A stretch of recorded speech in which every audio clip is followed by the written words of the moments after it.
diambil dari 3 huruf. Yang pertama nasiya, artinya lupa.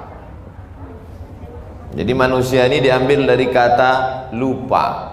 Jadi kalau ada orang pengajian, ingat dulu kapan terakhir ngaji dengan Ustaz Abdul Somad, lupa, itu berarti masih manusia. Tapi kalau dia sampai lupa, itu yang di depan itu siapa? Itu bukan manusia, itu amnesia. Masumiyal insanu bi insanin illa linisyanihi. Manusia tidak disebut manusia kecuali karena lupanya.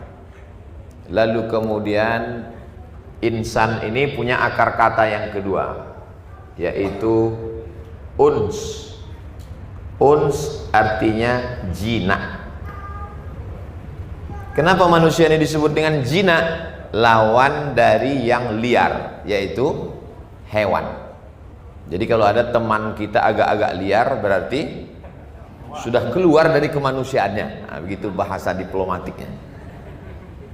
Nah, insan ini menurut akar katanya, dia terdiri dari 2 unsur. Yang pertama disebut dengan zahir. Lawan zahir batin. Makanya dua-duanya disebut minal aidin wal faizin, mohon maaf, sebetulnya zahir. Tapi karena payah bilang zahir, lahir. Sama juga redho, karena payah nyebut redho, rela. Tapi jangan gara-gara ini lalu robah. Siapa itu? Rela Rizki.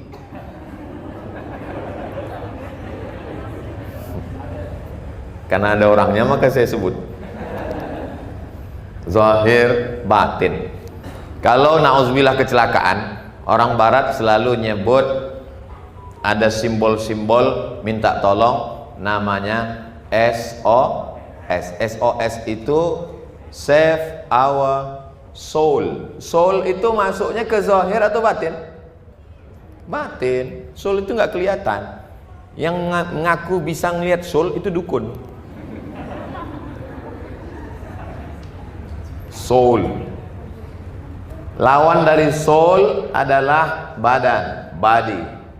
Jadi SOS itu artinya save our soul, bukan standar operasional setan. Body, zahir dan batin. Yang zahir-zahir ini makanannya juga zahir. Nasi, kopi, teh, dan seterusnya. Yang batin-batin ini juga makanannya batin. Sholat, zikir, baca Quran. Kalau yang dikasih makan cuman zahir, batinnya mati. Kalau batinnya mati, dia tetap jalan, kita berteman dengan zombie. Ustadz itu dapat teorinya dari mana? Dari hadis Nabi. Masalul ladzi yadhkurullah wal ladzi la yadhkurullah, perumpamaan orang yang ingat Allah dengan orang yang tidak ingat Allah, kamatsalil hayyi wal mayyit, seperti orang yang hidup dan orang mati. Jadi ketika kita sholat, kita zikir, kita ngaji, berarti kita hidup. Kalau kita nggak sholat, nggak zikir, nggak ngaji, berarti kita mati, hantu. Jadi kalau ada suami, istrinya nggak sholat, nggak zikir, nggak ngaji, sesungguhnya dia sudah lama kawin sama kuntilanak. Kalau ada perempuan yang suaminya nggak sholat, nggak ngaji, berarti dia sudah lama sebetulnya satu tempat tidur sama genderuwo. Ya jangan heran kalau suami genderuwo, istri kuntilanak, anaknya tuyul. Ustadz kalau ngajinya gini kami takut ini ngupload ini. Nggak apa-apa, nanti diupload di channel saya. Saya udah biasa diejek-ejek. Haters saya banyak. Nah, kalau ruh ini keluar dari jasad, maka jasad ini pun membusuk. Gak percaya? Keluarkanlah ruh dari jasad, maka membusuklah dia.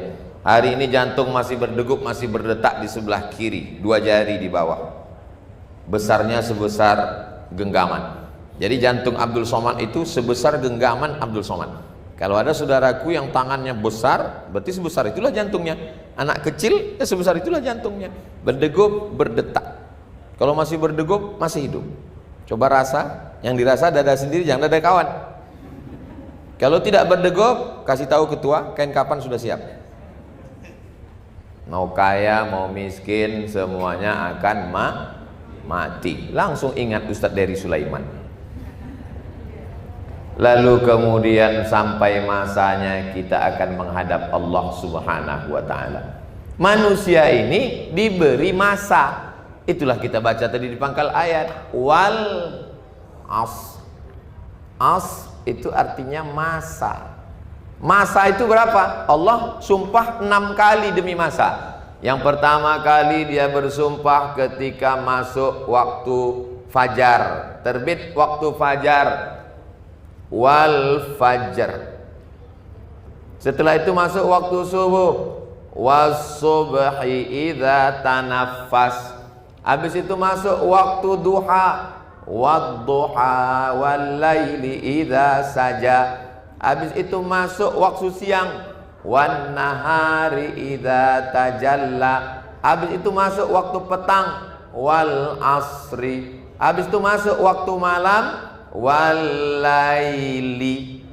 Oh, jadi laili itu artinya malam, Pak Ustadz? Iya. Pantasan teman saya namanya Laili, lahirnya malam. Wal-laili idza saja.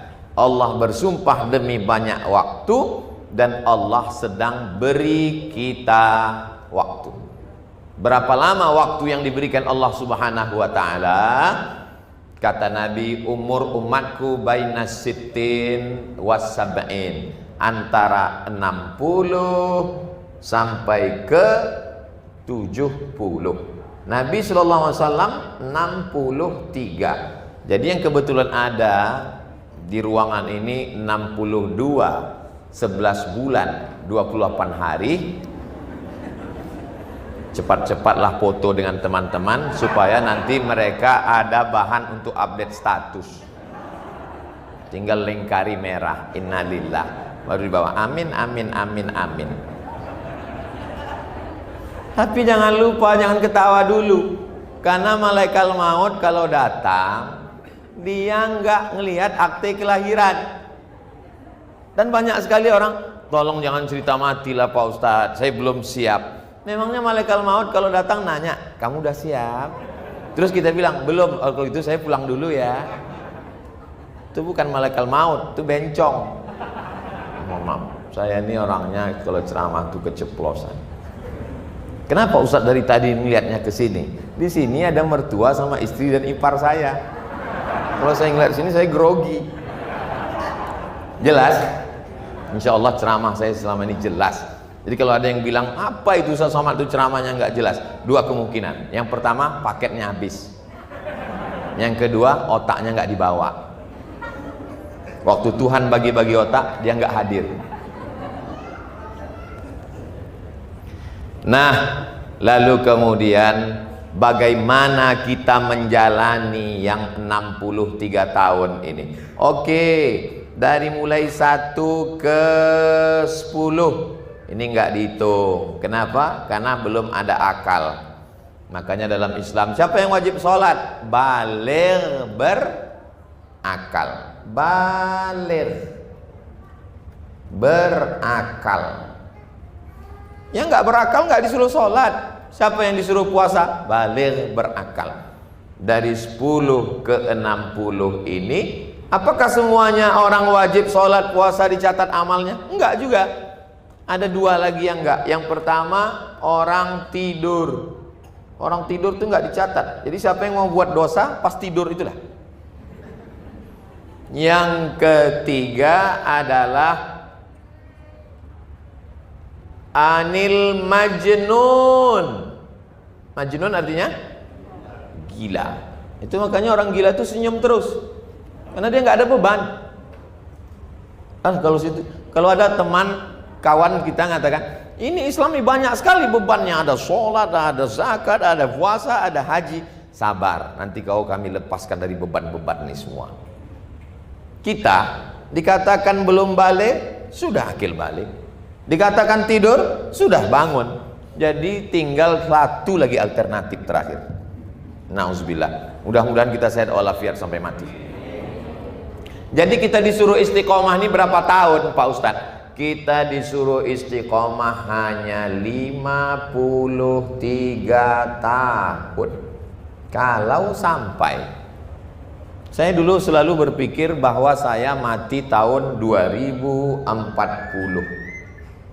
Karena saya lahir 1977, sekarang 2022, berarti sekarang sekitar 27-28. Jadi kalau gitu meninggal tahun 2040. Dulu selalu berpikir begitu. Datang Covid, kawan meninggal, teman meninggal, sahabat meninggal, tetangga meninggal. Sejak itu berubah cara saya berpikir, bahwa mati belum tentu 2040, kapanpun bisa mati. Itulah mengapa saya semangat terus untuk beribadah, karena aku tahu kematian tiba bisa kapan saja. Bismillahirrahmanirrahim, tawakkaltu 'alallah, la haula wala quwata illa billahil aliyil azim. Nah, setelah kita menemukan titik balik, orang ini dalam hidup ini mutar terus. Rumah kerja makan jalan, rumah kerja makan jalan, rumah kerja makan jalan, batuk mati. Nggak menemukan titik balik. Maka yang paling penting dalam hidup yang pertama adalah mikir. Ini yang pertama, mikir. Saya ini di mana, mau kemana, akan bawa apa, nanti dengan siapa. Tapi sekarang orang nggak sempat mikir. Katanya dulu mikir jam 2 malam. Jam 2 malam cobalah ambil air wudhu, kita mikir sejenak. Karena di malam itu sunyi sesunyi-sunyinya. Bangunlah jam 2 malam mau mikir sejenak. Baru aja mau mikir langsung terdengar gol. Ada nonton bareng. Jadi kalau ada orang sempat untuk ngaji, walaupun online, walaupun melalui aplikasi Zoom, itu sebenarnya diajak untuk mikir. Kalau ada orang sempat khutbah Jumat, mikir. Itu buktinya Pak Ustadz, saya lihat waktu khutbah Jumat orang semuanya nunduk, itu mikir yang dalam. Sangat dalam. Itu pendalaman materi yang luar biasa. Mikir. Makanya afala ta'tilun, afala tatafakkarun, afala tatazakkarun. Mikir. Lalu setelah dia berpikir, dia pun pindah. Itulah yang disebut dengan hijrah. Setelah saya pikir-pikir, akhirnya kita ini akan tua dan akan mati Pak Ustadz. Tidak ada yang kekal abadi Pak Ustadz. Semuanya berubah Pak Ustadz. Dulu terkenal, dulu hebat, dulu kaya, dulu kuasa. Semua dunia ini berubah. Yang nggak berubah itu perasaan aku ke kamu.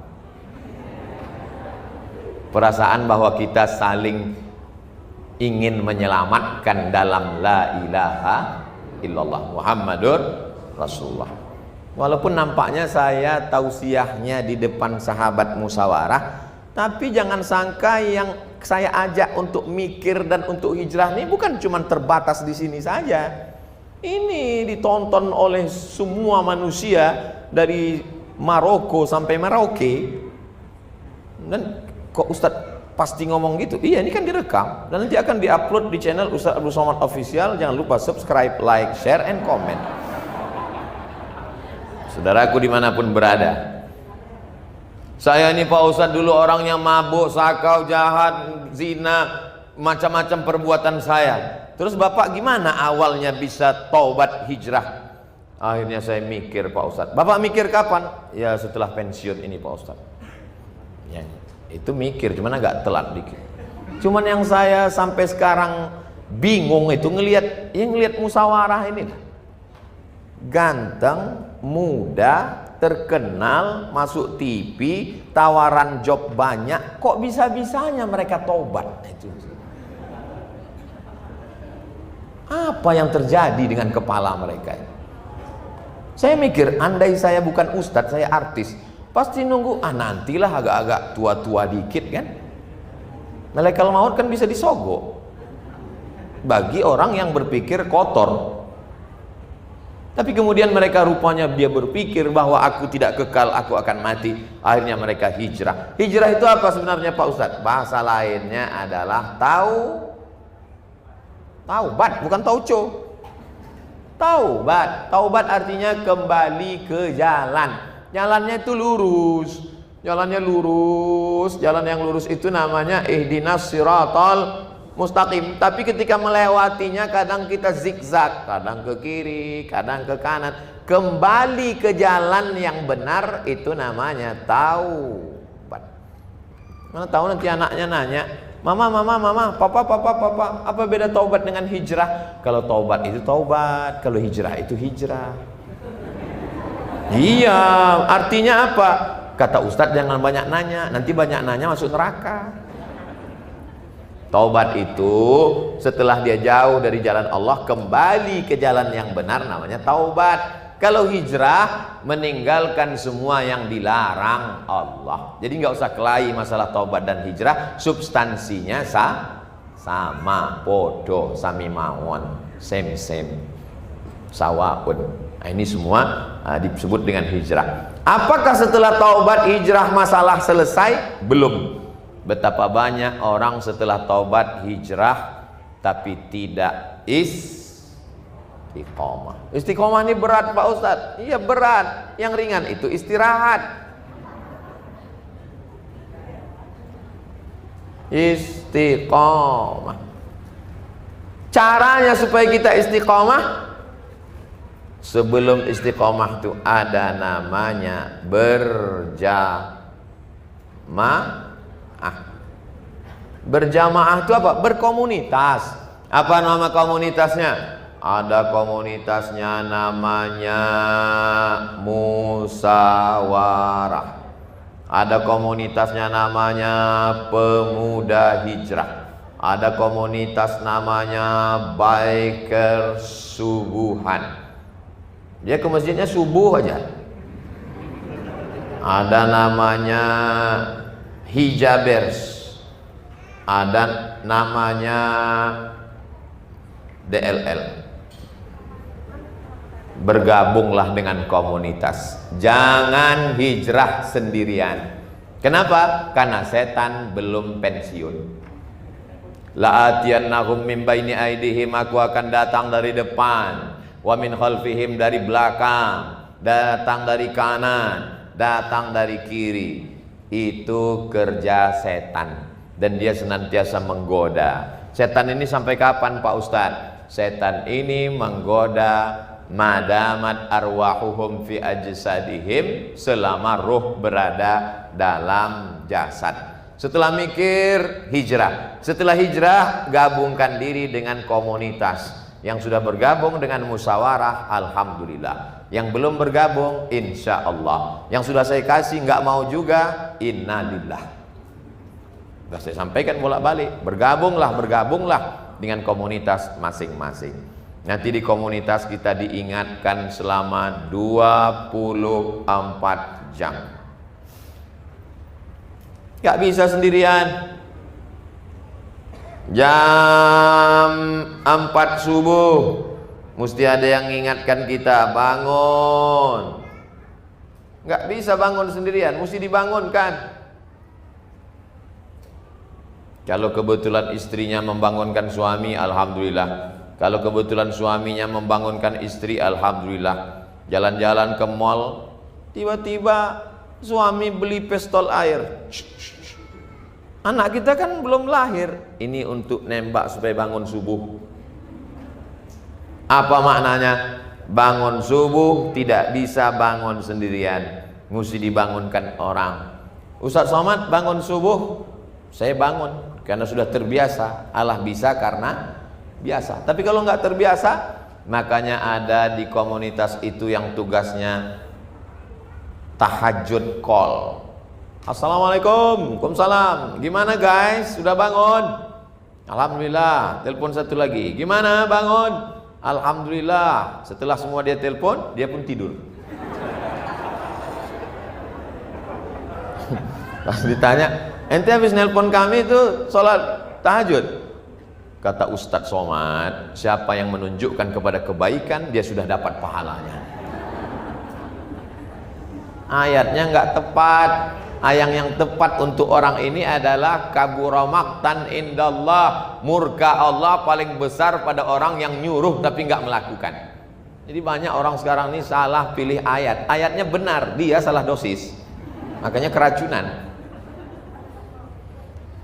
Yakinkan siapa yang membangunkan subuh. Setelah itu jam 4 waktu subuh Jakarta. Jam berapa sekarang? Hah? 4:41. Saya tahu, cuman ngetes saja orang ini sholat subuh apa enggak. Sholat subuhnya di mana? Jamnya sudah jelas. Alhamdulillah Pak Ustadz, suami saya sejak ikut musyawarah ini sholat subuhnya luar biasa. Cuman yang mengganjal di hati saya ada satu Pak Ustadz ya. Tolong jawab menurut mazhab 4 ya Pak Ustadz ya. Iya. Sholat subuh yang duha yang pakai kunut itu mazhab apa ya Pak Ustadz? Itu namanya subuh kesiangan. Bukan sholat duha pakai kunut. Yakinkan sholat subuhnya di masjid. Makanya lingkungan kita itu 3. Yang pertama lingkungan tempat tinggal, dekatkan diri dengan surau, langgar, musola, masjid. Lingkungan tempat kerja, dekatkan diri dengan komunitas rohis tempat kerja. Lingkungan medsos, lingkungan kita 3. Apakah grup-grup yang ada itu mengingatkan kita tentang sholat? Kalau grup-grup itu saling memberitahu, mengingatkan, teruskan.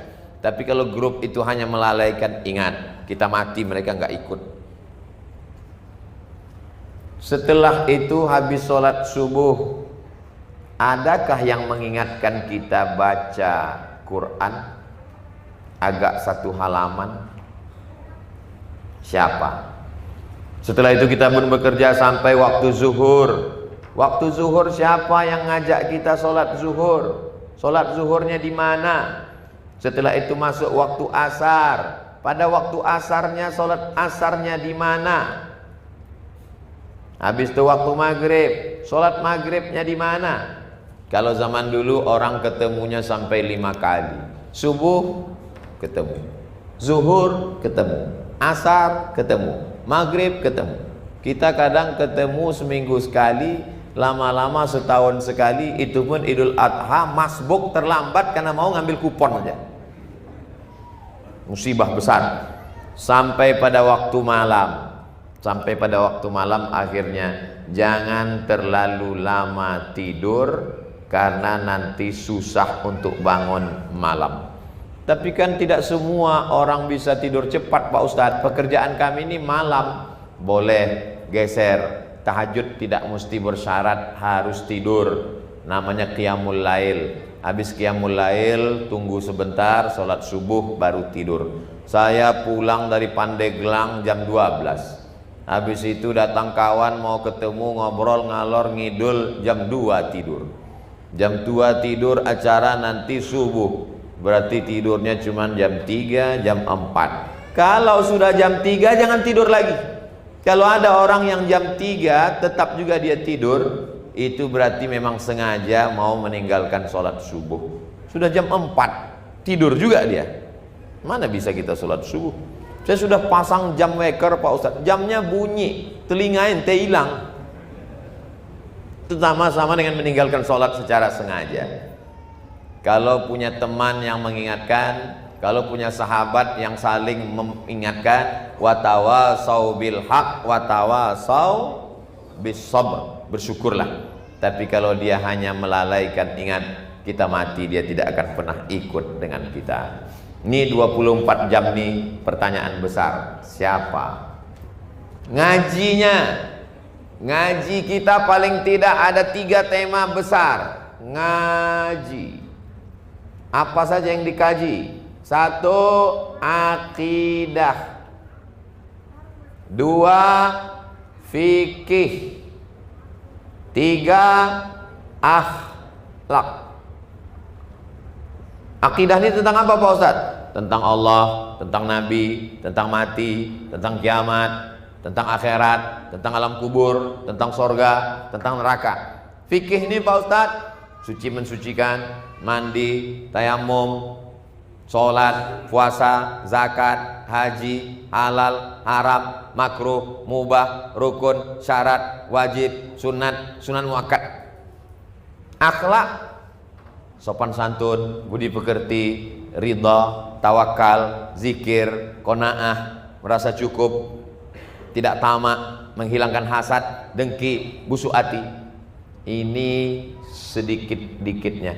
Tapi pintu kepada ini semua ada pintunya. Pintunya adalah Al-Quran dan sunnah Nabi. Maka mesti belajar baca Quran, disebut dengan tahsin. Jadi kalau gitu, kalau buat pengajian terserah. Pengajian kita dengan Ustadz ini sepekan sekali. Saya anjurkan pengurus masjid buat paling tidak pengajian ibu-ibu di tempat Ustadz Abdul Somad, ba'da asar habis sholat Jumat, ba'da asar sholat hari Jumat, baca surat Yasin. Habis itu pekan pertama akidah, pekan kedua hadis, pekan ketiga fikih, pekan keempat akhlak, pekan kelima tahsin, supaya semuanya dapat. Mau seminggu sekali bagus. Kalau di Malaysia, saya punya jadwal di Malaysia setahun beberapa kali dulu sebelum Covid. Setelah Covid belum ada kesana lagi, maka dibuatkan Senin malam Selasa akidah, Selasa malam Rabu fikih, Rabu malam Kamis akhlak, Kamis malam Jumat nggak ada pengajian, semuanya baca Yasin. Kalaupun ngaji tafsir surat Yasin, makna surat Yasin. Jumat malam 1 tafsir hadis, Sabtu malam Ahad tablik akbar umum. Jadi jangan semuanya tablik akbar, tablik akbar, tablik akbar. Mulai ngaji fokus. Kalau ini tidak dilakukan hijrah, tidak berjamaah, maka mustahil untuk istiqomah. Hijrah 3, berjamaah 4, istiqomah 5 adalah buahnya. Insya Allah pasti husnul khotimah. Kenapa enggak husnul khotimah Ustaz? Karena tidak istiqomah. Kenapa tidak istiqomah? Karena tidak berjamaah. Kenapa tidak berjamaah? Karena tidak hijrah. Kenapa tidak hijrah? Karena tidak mikir. Dia berada di alam kosong yang tak tahu entah mau kemana, berputar, akhirnya nyasar. Nauzubillah. Saya nantilah taubat, besoklah. Itu memang udah kerja setan. Nanti aja lah, besok lah, lusa lah, pagi lah. Akhirnya hari berganti, musim berubah. Kita pun akan menghadap Allah Subhanahu wa ta'ala dalam keadaan tidak terselamatkan. Kenapa Ustaz mesti Ustaz tulis semua? Biar jelas. Makin Ustaz tulis makin gak jelas. Gak apa-apa. Kalau gara-gara tulisan ini lalu berkunang-kunang karena campur-campur, gak usah dilihat. Tapi kalau dengan menulis menjadi jelas, maka lihatlah. Yang mengganjal di pikiran saudara-saudara, kakak abang sekalian, nanti kita akan bahas dalam tanya jawab, baik terkait ini maupun tidak terkait dengan ini. Manusia amat sangat mungkin berubah karena di dalam dirinya ada namanya qalbu. Bahasa Arabnya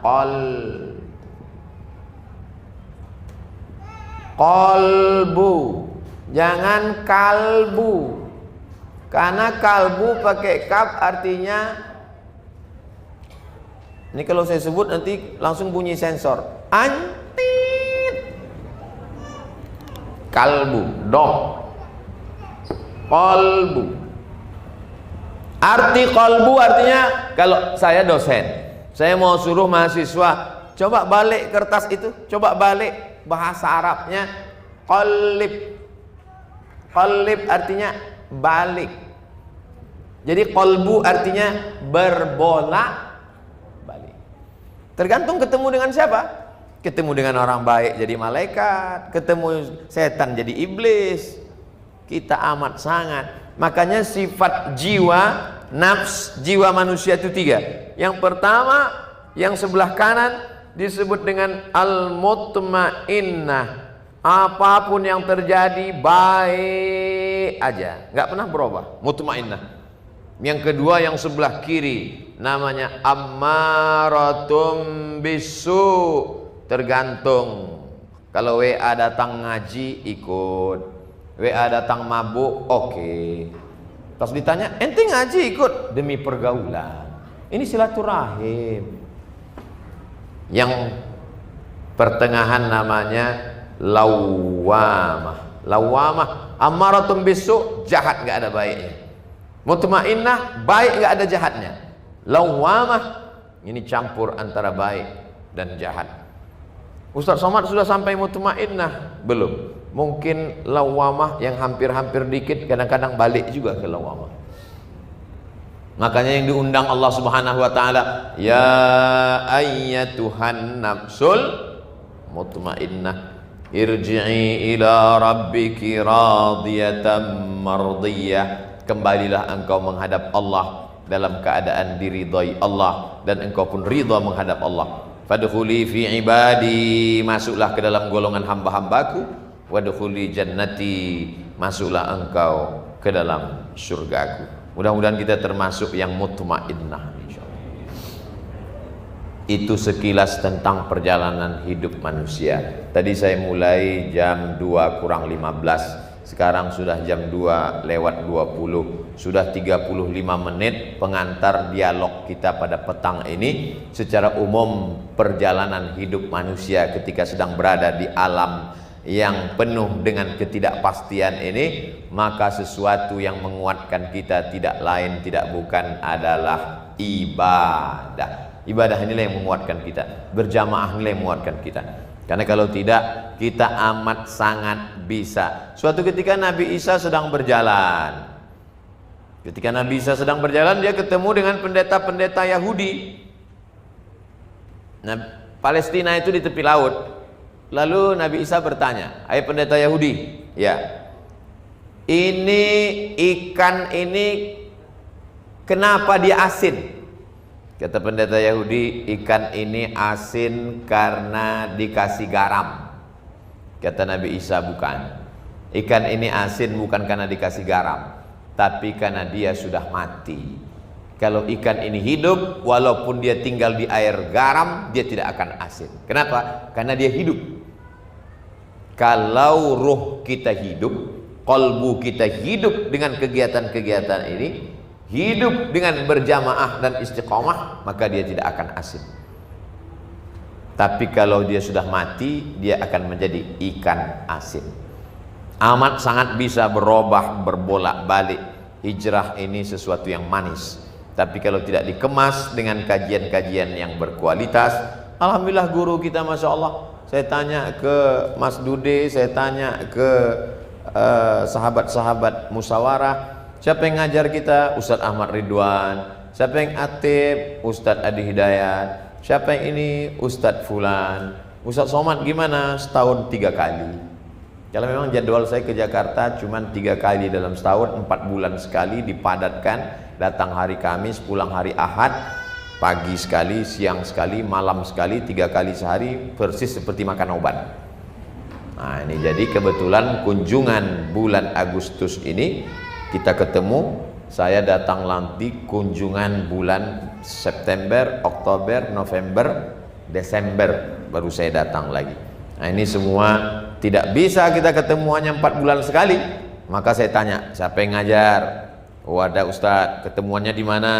Di pondok Ustadz Fulan. Apakah ada ke rumah-rumah? Ada ke rumah-rumah. Sepekan sekali apa sebulan sekali? Sepekan sekali Pak Ustadz. Banyak yang ikut, pemain cadangan, pemain naturalisasi terbang. Tidak bisa begitu, karena ini untuk menyelamatkan kita. Kalau kita tidak diselamatkan oleh kawan dan sahabat, orang beriman tidak mau masuk surga sendirian. Orang beriman itu masuk surganya berjamaah. Setelah dia sampai di surga, dia lihat kanan, dia lihat kiri, mana teman saya dulu? Kenapa dia tidak ikut bersama kita? Ini kepala ini kalau tidak ditambah dengan kegiatan-kegiatan yang bersifat akhirat, dia akan habis untuk memikirkan dunia. Makanya kepala ini mesti diajak dia berpikir untuk akhirat. Alhamdulillah tadi saya dari Rumah Quran Musyawarah, ini sudah angkatan yang kedua. Anak-anak menghafal Quran, berpikir sahabat-sahabat di musyawarah, gimana sewa rumahnya, gimana makan anak-anak, gimana pakaian mereka, gimana gaji gurunya, gimana pendidikan mereka selanjutnya, gimana kuliahnya. Kalau kepala kita ini tidak kita pakai untuk memikirkan agama, maka dia akan memikirkan yang lain-lain. Apa bedanya kalau kita mikir agama dengan mikir yang lain? Kalau kita mikir agama akan ditolong Allah Subhanahu wa ta'ala. In tansurullaha yansurkum. Kalau kamu menolong agama Allah, maka Allah akan menolong kamu. Tidak ada hidup yang tidak punya masalah. Orang yang sudah hijrah, dia tetap ada masalah. Ada satu kekeliruan cara mikir. Kalau salah di mikir, salah di hijrah, salah di jamaah, salah di istiqomah, salah di husnul khotimah. Semuanya berawal dari berpikir. Dulu saya pikir kalau sudah hijrah rezeki lancar, nggak ada masalah. Tapi setelah hijrah ini rezeki macet, masalah berdatangan, baru ngaji pulang sendal hilang, habis itu helm hilang, lama-lama suami dilarikan pelakor, hilang juga. Dengan berhijrah bukan berarti tidak ada masalah. Nabi-nabi aja punya masalah. Nabi Adam alaihissalam ada menghadapi masalah, Nabi Nuh menghadapi masalah, Nabi Musa menghadapi masalah, Nabi Yunus menghadapi masalah, Nabi Ibrahim menghadapi masalah. Bedanya kalau kita hijrah, kita menjadi kuat menghadapi masalah. Kita tidak lari ke khamar, kita tidak mabuk, kita tidak melarikan diri kepada perbuatan maksiat. Itu bedanya. Tapi karena kita sudah terlanjur salah, karena nggak mau nanya, karena nggak mau ngaji, mikir sendiri, tobat sendiri, pikirkan sendiri, nyasar sendiri, masuk neraka rame-rame. Nauzubillah. Mudahan kita seperti yang didoakan, Rabbana atina fid dunya hasanah wa fil akhirati hasanah wa qina azabannar. Lebih kurang 45 menit. Itu sebagai pengantar dialog kita. Nanti kita akan lebih kembangkan bahas dalam tanya jawab insyaallah. Saya serahkan kepada moderator. Terima kasih. Wassalamualaikum warahmatullahi wabarakatuh.